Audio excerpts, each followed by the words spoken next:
Pukul 6 waktu Indonesia Tengah, Radio Republik Indonesia ND menghadirkan Warta Berita.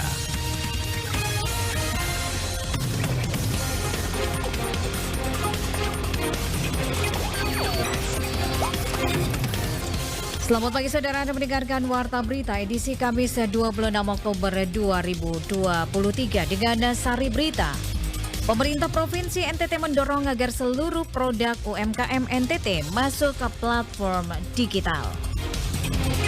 Ujian Asesmen Nasional Berbasis Komputer ANBK yang digelar beberapa sekolah dasar di Pulau ND, Kabupaten ND berjalan sukses pada hari pertama. Bersama saya Leli Kara, kita ikuti segera berita selengkapnya.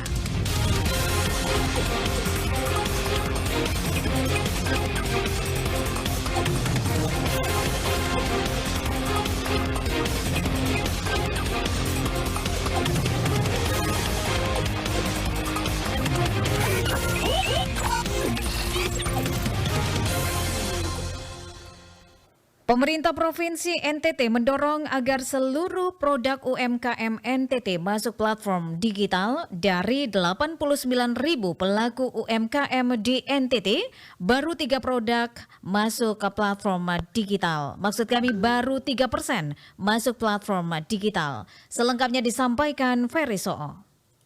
Digitalisasi ini jual jasa pariwisata yang pada akhirnya salah satu tujuan utamanya bisa mendatangkan sejumlah wisatawan.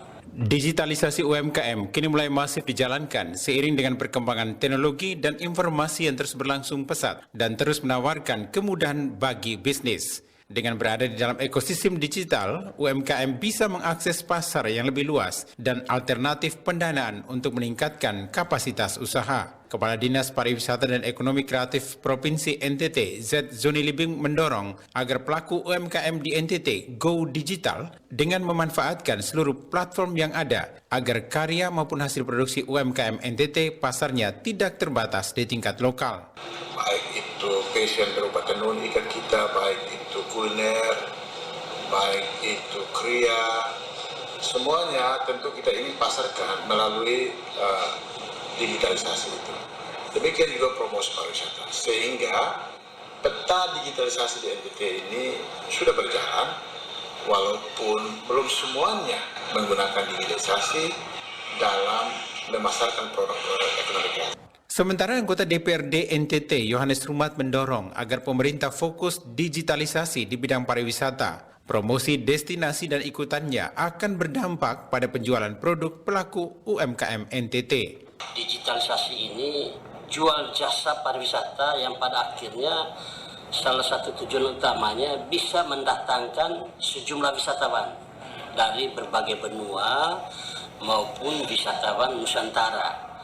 Nah, kalau pemerintah mengharapkan digitalisasi ini menjadi kekuatan utama untuk mendatangkan wisatawan, maka kami di DPR mendorong politik anggarannya agar pemerintah menyiapkan perangkatnya yang sifatnya nanti itu bisa merambah ke berbagai dunia, kemudian di kota-kota yang kita anggap itu pusat pendistribusian wisatawan. Dinas Pariwisata dan Ekonomi Kreatif Provinsi NTT mencatat dari 89.000 pelaku UMKM di NTT, baru 3% masuk platform digitalisasi. Pemerintah Provinsi NTT pun mendorong agar destinasi maupun produk UMKM NTT masuk dalam platform digitalisasi. RRI ND Ferry So'o melaporkan. Kita beralih ke berita selanjutnya. KPUD Sika menerima logistik pemilihan umum tahap 1 pada Selasa 24 Oktober 2023 sekitar pukul 19 waktu Indonesia Tengah. Masuknya logistik pemilu ini dikawal ketat pegawai KPU dan juga sejumlah anggota Polres Sika hingga tiba di kantor KPUD Sika.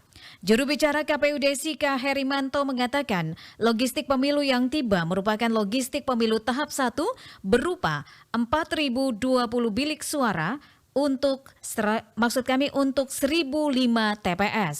Bilik suara tersebut kemudian akan didistribusikan untuk masing-masing TPS dan satu TPS mendapatkan 4 bilik suara. Bilik suara ini juga menurut Herimanto akan digunakan untuk pemilihan umum pada tahun 2024 mendatang, yakni pemilihan presiden, DPD, DPR RI dan juga DPRD akan disimpan di gudang KPU Sika dan tahap selanjutnya akan disortir kembali untuk memastikan jumlah bilik suara. Herimanto menambahkan distribusi logistik tahap 1 selain bilik suara juga terdapat segel, tinta, dan juga kotak suara.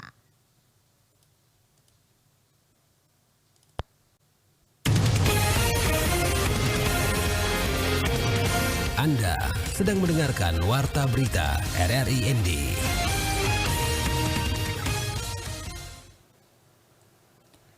Pendengar, ujian asesmen nasional berbasis komputer ANBK yang digelar beberapa sekolah dasar di Pulau ND, Kabupaten ND berjalan sukses pada hari pertama. Laporan Veranda Garus.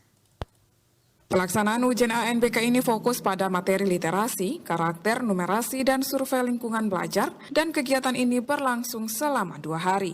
Hal tersebut disampaikan kelompok kerja Kepala Sekolah Pulau ND, Alika Ebari, kepada RRI. Dia menjelaskan asesmen nasional berfungsi untuk menghasilkan informasi guna memantau perkembangan mutu dari waktu ke waktu, serta kesenjangan antar bagian dalam sistem pendidikan. Selain itu, melalui asesmen ini mampu mengukur kemampuan anak dan mutu sekolah. Tujuan daripada ANBK yaitu kemarinnya ujian nasional ganti dengan ANBK. Program ini fokuskan tujuan untuk mendorong perbaikan mutu pembelajaran dan hasil belajar peserta didik. Pihaknya menambahkan ujian ini digelar per gelombang sesuai jadwal yang sudah ditentukan. Untuk gelombang kedua digelar oleh SDN Eko Reko, SDN Pu Utara, SDN Anarewa, SDI Rendo Maupandi, dan SDN Mau Au. Sementara gelombang ketiga dan keempat akan dijadwalkan untuk SDN Metinumba 1 dan SDN Metinumba 2. Hari ini adalah pelaksanaan ANBK tingkat kecamatan Pulau ND yang terdiri dari beberapa sekolah, dan setelah kegiatan ini semoga memperbaiki mutu belajar daripada siswa-siswi yang ada di Pulau ND. Dirinya berharap agar ujian ANBK ini dapat berjalan dengan lancar dan tertib, sehingga dapat meningkatkan kemampuan serta menambah pengetahuan anak-anak sesuai pengembangan pendidikan pada platform Merdeka Belajar. RRI ND, Veranda Garus melaporkan. Dewan Pengurus Cabang DPC Persatuan Artis Penyanyi Pencipta Lagu dan juga Pemusik Republik Indonesia PAPRI Kabupaten Manggarai Barat bertekad melindungi hak musik dan juga lagu dari para seniman lokal yang ada di Kabupaten Manggarai Barat. Informasi selengkapnya disampaikan Epi Wahab. Dewan Pengurus Cabang atau DPC Persatuan Artis Penyanyi Pencipta Lagu dan Pemusik Republik Indonesia atau PAPPRI Kabupaten Manggarai Barat bertekad melindungi hak musik dan lagu dari para seniman lokal yang ada di Manggarai Barat. Ketua DPC PAPPRI Manggarai Barat Sylvester Adala menyampaikan bahwa keberadaan PAPPRI ini sebagai rumah untuk para seniman khususnya musik dan juga lagu. PAPRI ini mengayomi pegiat seni musik dan lagu. Di dalam PAPRI ini ada 10 bidang yang harus digiatkan oleh lembaga ini kepada semua talent-talent ataupun pegiat-pegiat yang sudah notabene terbilang ke profesional, teman-teman pegiat seni musik dan lain, bahwa rumah kita itu adalah PAPRI. Jadi manakala kita memiliki karya-karya untuk mempatenkannya, maka itu harus kita masuk ke rumah kita, memproseskannya, dan kita tindak lanjuti bersama-sama sampai kepada kita harus memperoleh dia punya pengakuan dari Kementerian Hukum dan HAM. Memiliki karya yang bisa dinikmati oleh masyarakat merupakan hal yang didambakan terutama oleh para seniman dalam hal musik dan lagu, apalagi jika karya tersebut bukan hanya diapresiasi lewat pujian tetapi juga dapat membawa keuntungan yang tentunya bermanfaat untuk membantu meningkatkan atau menciptakan karya lainnya. Ketua DPC PAPPRI Manggarai Barat pun mengajak semua seniman musik di Kabupaten Manggarai Barat untuk mendaftarkan lagu ciptaannya agar memiliki hak cipta, dan PAPPRI terbuka untuk siapa saja yang ingin dibantu dalam hal mendapatkan hak cipta atas karya-karya musik yang telah diciptakan. Dari Labuan Bajo, Epi Wahab melaporkan. Balai Latihan Kerja BLK Komunitas Yapersukna bekerja sama dengan Dinas Transmigrasi dan Tenaga Kerja Transnagar Kabupaten Nagakeo menggelar kegiatan pelatihan komputer di Aula Yayasan Persekolahan Umat Katolik Nagakeo, Yapersukna, Kelurahan Lape, Kecamatan Aisesa pada Rabu 24 Oktober 2023. Pelatihan ini diikuti oleh 16 peserta yang berlangsung sejak 23 Oktober hingga 18 November 2023 dan akan berlangsung selama 26 hari kerja atau 216 jam. Bupati Nagakeo dalam sambutannya meminta agar pelaksanaan pelatihan ini lebih diperketat proses bimbingan terhadap peserta dan memastikan mereka untuk benar-benar bisa paham dan mampu mengaplikasikan apa yang didapatkan setelah terjun ke dunia kerja. Ia juga berharap Yapersukna ke depannya harus mampu melihat pangsa pasar berkaitan dengan proses pelatihan serupa agar bisa berkelanjutan. Salah satu pangsa pasar peserta pelatihan yang bisa menggunakan jasa Yapersukna dalam hal ini adalah pelatihan komputer, adakan para kepala desa dalam mengoperasikan komputer. Selain kepala desa dan juga aparat desa yang menjadi sasaran pelatihan komputer teknologi, Bupati juga menyarankan agar yayasan mampu melirik usaha-usaha kecil menengah yang mana memproduksi produk. Kita beralih ke berita selanjutnya. Untuk memaksimalkan pemberian informasi dan penanganan pengaduan peserta JKN di rumah sakit, BPJS Kesehatan Kabupaten Manggarai Barat melaunching loket pembayaran informasi BPJS di RSUD Komodo, Labuan Bajo. Selengkapnya disampaikan Rosa Dalima. Pembukaan loket pelayanan informasi BPJS Kesehatan itu. Seiring dengan bertambahnya jumlah peserta JKN, BPJS Kesehatan Manggarai Barat memandang perlu dilakukan transformasi terhadap mutu pelayanan. Kepala BPJS Kesehatan Manggarai Barat, Febronia Animan, kepada RRI mengatakan, nantinya petugas rumah sakit yang ditunjuk akan bertugas memberikan informasi dan melayani pengaduan peserta JKN terkait pelayanan. Selanjutnya, petugas akan mencatat pada aplikasi saluran informasi dan penanganan pengaduan SIPP. Petugas rumah sakit juga dapat bekerja sama dengan BPJS, baik dalam bentuk pelayanan on-site maupun mobile. Hal ini dilakukan untuk memastikan peserta menerima pelayanan terbaik dengan membuka kanal-kanal layanan dalam meningkatkan mutu pelayanan di Labuan Bajo.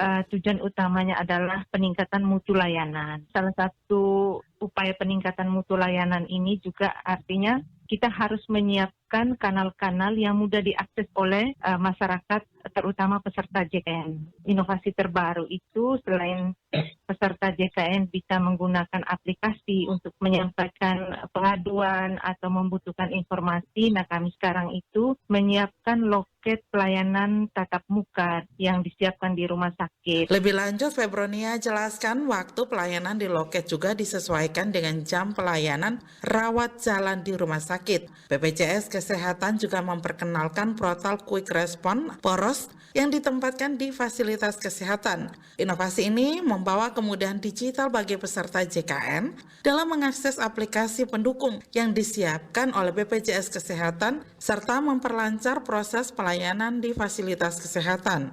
Mereka dimudahkan untuk mendapatkan akses informasi, juga mereka bisa mengadu apabila terjadi hal-hal yang kurang diinginkan saat mendapatkan pelayanan kesehatan. Febronia juga kemukakan Poros terdiri dari aplikasi kesan dan pesan, setelah layanan atau kesan, SIPP, antrian, dan web screening yang dapat dimanfaatkan peserta untuk mendapatkan dukungan layanan yang lebih mudah dan cepat.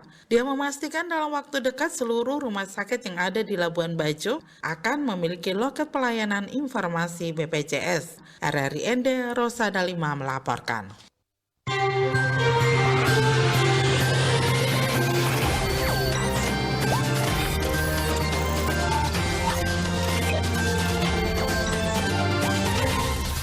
Terima kasih Anda telah mengikuti Warta Berita RRI ND.